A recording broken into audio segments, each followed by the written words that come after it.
محرم میں شادی بھی ابھی کیا کریں. محرم میں شادی کے بہت سارے فائدے ہیں. ایک یہ کہ برکت ہوگی انشاءاللہ، محرم کا مہینہ ہے. دوسرا فائدہ یہ کہ بدعت کی، جو لوگ سمجھتے ہیں محرم میں شادی غلط ہے تو بدعت کی مخالفت ہوگی، اس کا الگ سے ثواب ملے گا. تیسرا فائدہ یہ کہ محرم میں شادی ہال سستے ہوتے ہیں، سستے میں شادی ہو جائے گی.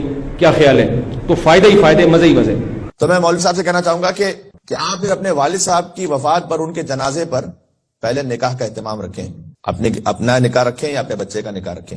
میں نے کہا نا بدعا نہیں دے رہا، میں فقط جو آپ نے سوال کیا میں اسی سچویشن کے ساتھ جواب دے رہا ہوں. آپ جنازے کے ساتھ جب نکاح رکھیں گے اس کے بھی بڑے فائدے ہوں گے. جتنے آپ نے فائدے سارے گنوائے ہیں، پہلا فائدہ تو یہ ہوگا کہ بدعت کی نفی ہو جائے گی. کہ لوگوں میں جو یہ سوچ ہے کہ بھئی کسی قریبی عزیز کی موت ہو جائے تو اس دن شادی نہیں ہو سکتی، آپ کو بڑا ثواب ملے گا اس دن. اس سوچ کی نفی ہو جائے گی کہ اس دن شادی ہو سکتی ہے. اچھا، دوسرا فائدہ یہ ہوگا کہ بہت سادگی سے نکاح ہو جائے گا. بھائی سب کو پتا ہوگا مولوی صاحب کے ابا فوت کر گئے تو سادہ کپڑوں میں ہی نکاح ہوگا. جب آپ محرم میں شادی کے فوائد گنواتے ہیں تو ہم آپ کو ابا جی کے جنازے پہ فائدے گنوا دیتے ہیں. قدم بڑھائیے آگے.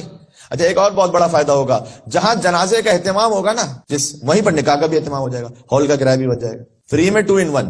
محرم میں تو آپ کہہ رہے ہیں نا سستے میں لیں گے، اس میں بالکل کرایہ بچ جائے گا. جہاں پر جنازہ ہو رہا ہوگا وہیں پہ جنازوں کی صفوں کے ساتھ فوراً بعد میں نکاح بھی ہو جائے گا. ایک ہی ہال میں دونوں کام ہو جائیں گے. اور ایک اضافی مشورہ یہ ہے کہ کل خانی والے دن ولیمہ بھی ساتھ رکھ سکتے ہیں، کیونکہ 2 فنکشن ساتھ میں نمٹ جائیں گے. اس لیے کہ کسی حدیث میں نہیں لکھا ہوا کہ کل خانی اور ولیمہ ایک ساتھ نہیں ہو سکتے.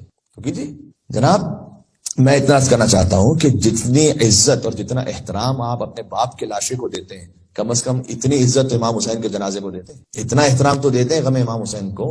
بجلی غم سرور کی چمک جاتی ہے، بے ابر کے خود سے کڑک جاتی ہے.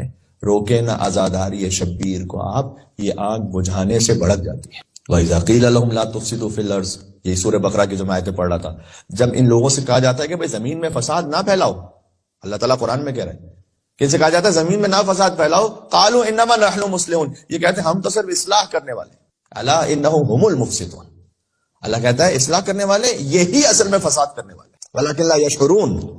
لیکن آگاہ ہو جاؤ کہ یہ فساد کرنے والے خود شعور نہیں رکھتے، دوسروں میں اپنی باتوں کے ذریعے فساد کریٹ کرتے ہیں.